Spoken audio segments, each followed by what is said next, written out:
Hello folks, a few points in this one to be made. Well, first of all, the Man United issue. I just watched something on Sky Sports talking about can Man United ever get back to their best under the Glazers, and the answer seems to be an obvious no chance whatsoever.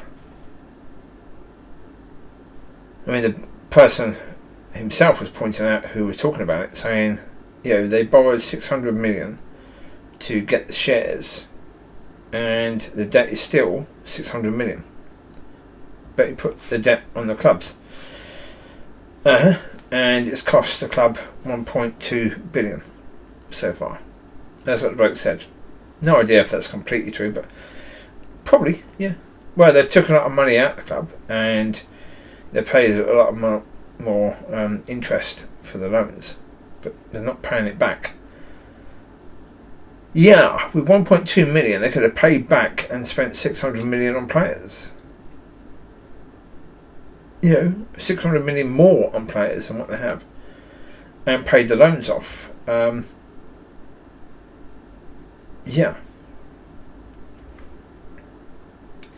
I'd certainly say from a club's point of view, I mean, from the way it's run incredibly badly. I mean, if you want to run a football club and not care about football and want to see the results of that, just look at Man United. I mean, as a business with regards to, are they making money? At the moment, yes. Will they still be making money in the future? I think the answer is no, because at the moment people still believe that with the right manager things could change and they could get back to their best. It's going to start to sink into people fairly soon that is not the case when the owners don't bring in the right people. They don't have anyone actually involved really in running a club who knows about football. You've got people like Darren Fletcher, who played for Man United, but he's never really run a club. Never really been involved in running a club until United gave him an honourable position. And that was just because he was an ex-player and because he would kiss the arses of the owners, basically. So have they got anyone? I mean, they had Rangnick, and Rangnick was supposed to stay there for another 2 years and help to shape the club for the future. But they got rid of him. He said, basically, before he went, that United needed to sell 10 players and buy 10 more players before the season started. Well, what have they done? How many players have they sold? Well, I think sold maybe one.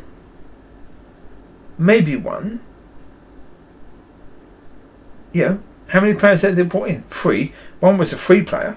It didn't cost a penny. The others weren't that expensive, really. How many of the first, how many of the top players that the manager wanted has he got? 0. And too many of the players already at the club really don't seem to care. They're just going out there, making the movements, but not really being concerned as to whether they win or lose or play well. In training, I've got no idea what the bloody hell they do in training. No idea at all. They don't seem to do anything really. Well, because for a number of seasons, when things start going badly, you get the same results as we had against Brighton. And it's happened for about, 4 years now? It's steadily got worse and worse and worse. Well, because if you've got an ownership system where when they bring players in, they pay probably at least double what the players should be on with regards to wages, it means you can't sell them. So if they're playing badly, you can't sell them. You can loan them out, but they're still on your books. And when you loan them out, they're going to come back because the club they go to can't afford to actually buy them off you because they can't afford to match the wages that you pay. So the players know that. They know that no matter what, they're going to get paid. Whether they play well or not. They know that they're still at this club, whether they play well or not. The only chance they're going to leave is if they play so well that another club wants them. But with the amount of wages that United are paying, most other clubs are going to stay away from United players, even if they're playing incredibly well. Because the amount of wages they're getting per season is just incredible. I mean, especially for their ability. I mean, Rashford he's got pace. That really is about it. He can control the ball, he can pass the ball reasonably well. But yeah, put it this way. I mean, as we said before, if United want to rebuild and if United want to be a top 4 club, how many players do they have who the top 4 clubs would actually want? Would actually want. Not, would put up with would buy as a squad player, but certainly would want as a first team player. Apart from the goalkeeper and maybe Thuram, I don't think there's anyone. Because last season there was Pogba, Thuram and the goalkeeper. And that was it. There was no one else. You wouldn't want any of the right backs, you wouldn't want any of the left backs. Although the new left back, Nuno, seemed to be okay. We'll give him time. We'll see if he works out, I suppose. He could get better. Hopefully he'd be more like Evra than Evans. But we'll see. Evans has done well since leaving United, though. He's done pretty well, hasn't he? So, yeah. So, we will see. I mean, the problem is, fans are deluded. The reason why they're deluded is because of the fact they hope, and they're going to continue hoping. Well, I say it's just like the church. It really is just like the church. They see no results at all. The results they're seeing are very, very negative. But they're hoping that somehow things will improve, even though they know deep down that there's no chance at all that things are going to improve. Not as they are. Not unless major change happens. And the problem is, the person who runs has to leave. And they know, well, as I say, look at churches. Are the people that run the church going to leave? No.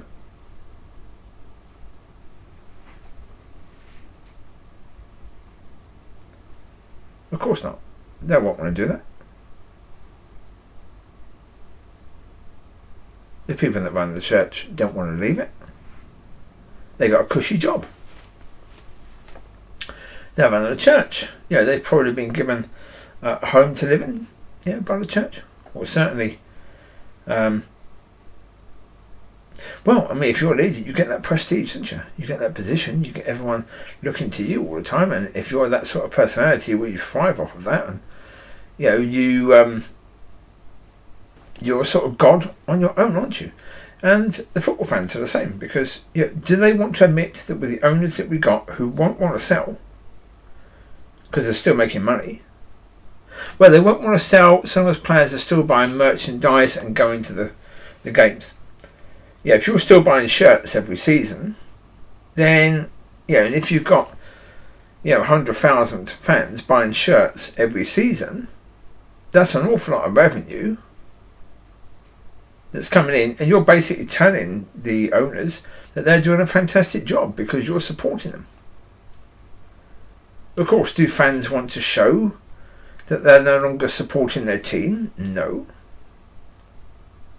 They want to show that they're not supporting the owners, but how can you do that if you're still supporting the team? Because if you're still going to the games, then you're saying that you like what you see.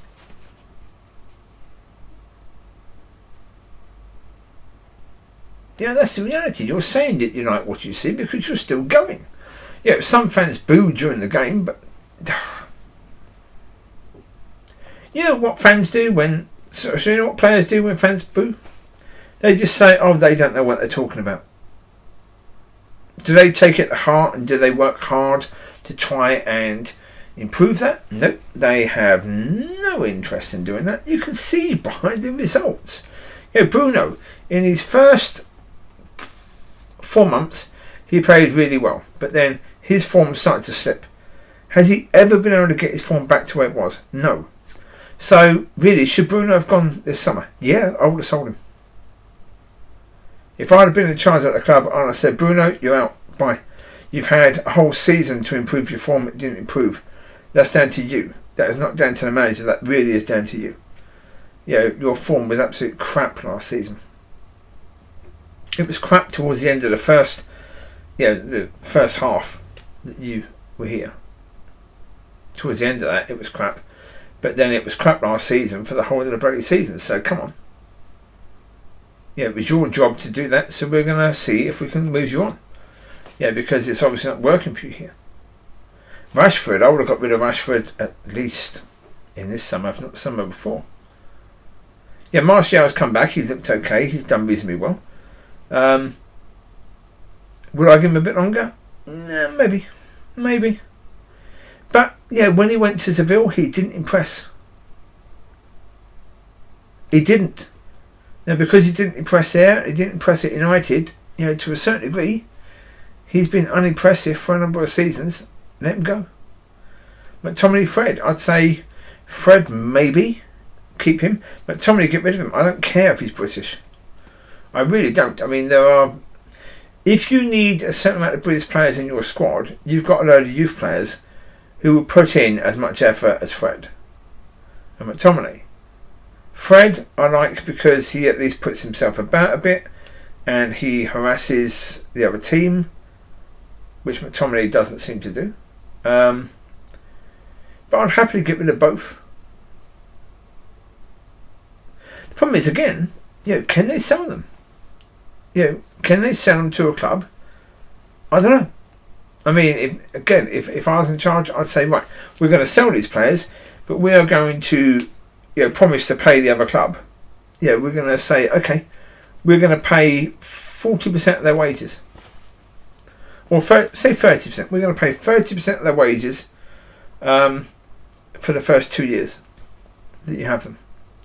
So if you put them on a 3-year contract, we pay 30% of the wages for the first 2 years, and then it's all down to you.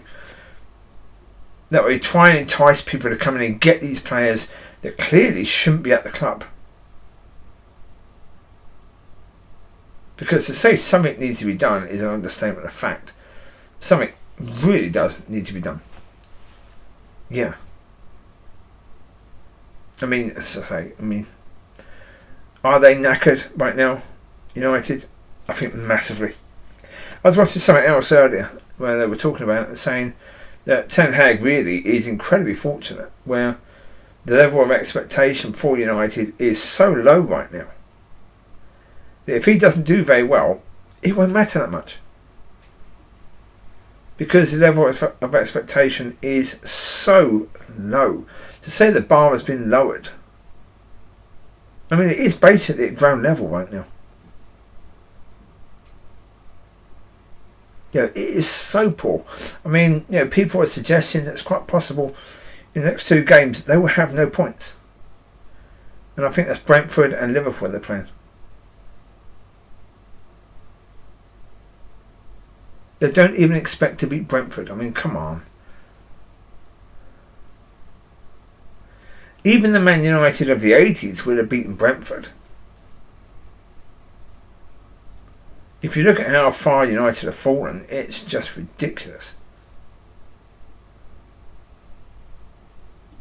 Brighton were a team that were well run and well managed by the manager. He's been there for, a season or 2? Yeah. He's had time with his players, which Ten Hag hasn't done. But to be honest, it shouldn't matter. If you've got players that you're spending that much on for wages, they should be of a high enough quality that they should be able to pick up pretty quickly what the manager has asked them to do and be able to do that on the pitch. It's not as if most of the players didn't know each other. They might not know the manager, but they know each other. They're used to playing together. They know the strengths and weaknesses of their teammates. So therefore, it's a different matter than bringing brand new players in. Like, what Ragnick suggested, selling 10, bringing 10 new players in. You'd have expected that to be difficult first game or 2 because the players weren't used to each other. That wasn't the case.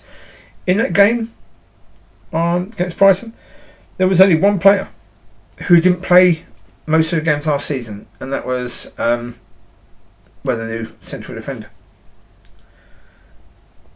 Apart from him, all the other players played most of the games last season.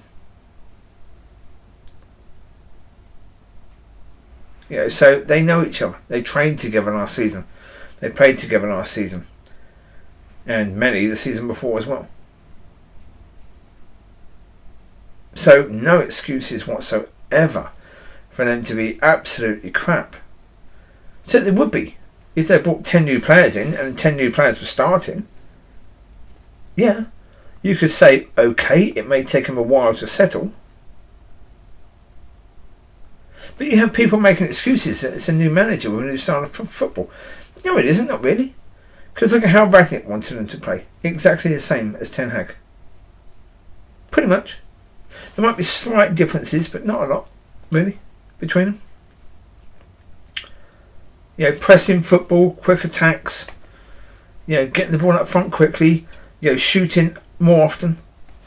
That's what Ragnick was talking about. And that's how Ten Hag plays. So it's pretty much the same. So there may be slight differences for individual players.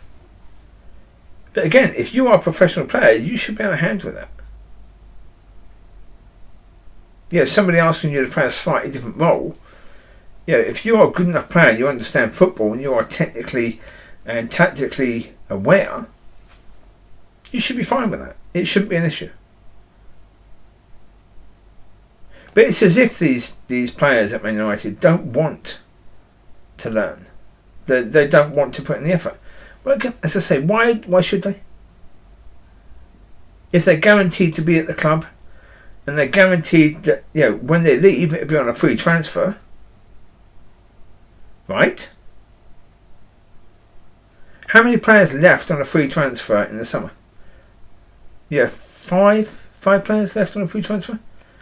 They've sold maybe one, and all the rest left on free transfers. The club got nothing for these players at all.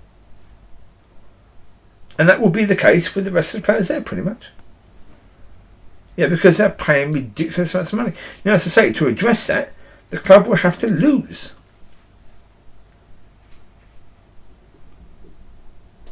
So if you want to address it quickly, you're going to have to take a loss.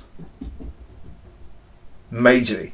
You're going to have to basically let players go for free to other clubs now. Even players with 2 years contract left, let them go for free. Let them go for virtually free. For a very, very cheap price, just to get them off your books. Just to get them out of your club, because too many of the players are toxic. Their lack of an effort, their lack of desire is spreading amongst the rest. So, What Ten Hag should have demanded when he came in was that he would have the power to do this, and that the club would do this. But obviously he didn't. Now, we were all being told when he first came in that he was playing hardball. For what? He never got the players he wanted. How is that hardball? He wanted Nunez, who went to Liverpool. He wanted Anthony, who stayed at Ajax. He wanted the other defender, who stayed at Ajax, I do believe. And he wanted De Jong. Now, of course, with De Jong, that was a bit silly. Again, the club should have walked away as soon as De Jong started talking about the fact he would never go and play in Manchester, because he can't stand Manchester as a city. Then the club should have walked away at that point in time. Just say, no. No, that's just ridiculous. Walk away at that point in time. Don't continue it. Well, continuing that means you won't go and get the players you need to go and get for this season. Because you're focusing your attention on this bloke who doesn't want to come. Who's made it absolutely clear he doesn't want to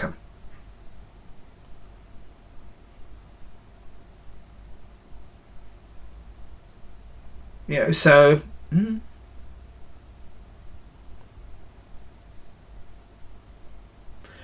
Not a good situation at all, is it? So for the club, yeah, they are in dire straits right now. And too many of the fans are still hoping. Now, I understand that. I understand you don't want to give up, but the only way to fix the situation right now as it is for all the fans to give up. If you don't give up, things won't change. Because you've got to demand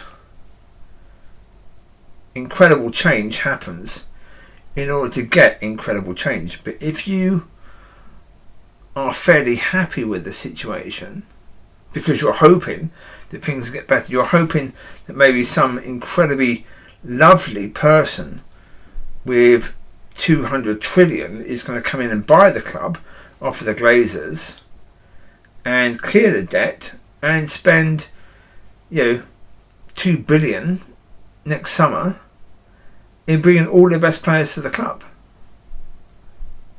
Is that likely? No. No. So, maybe have a plan B. There doesn't seem to be a plan B, does there? I mean, really, the plan B needs to be plan A. Plan A, get rid of these owners, get them out, get them wanting to leave the club and wanting to sell. Hopefully, in the meantime, or while you're trying to do that, some incredibly lovely rich owner will come in and buy the club and pay off the debts and put tons of money into buying players. But hope, that ain't going to work. So there you go. You take care. I wish you well, and God bless and all the rest. Speak to you soon. Bye-bye.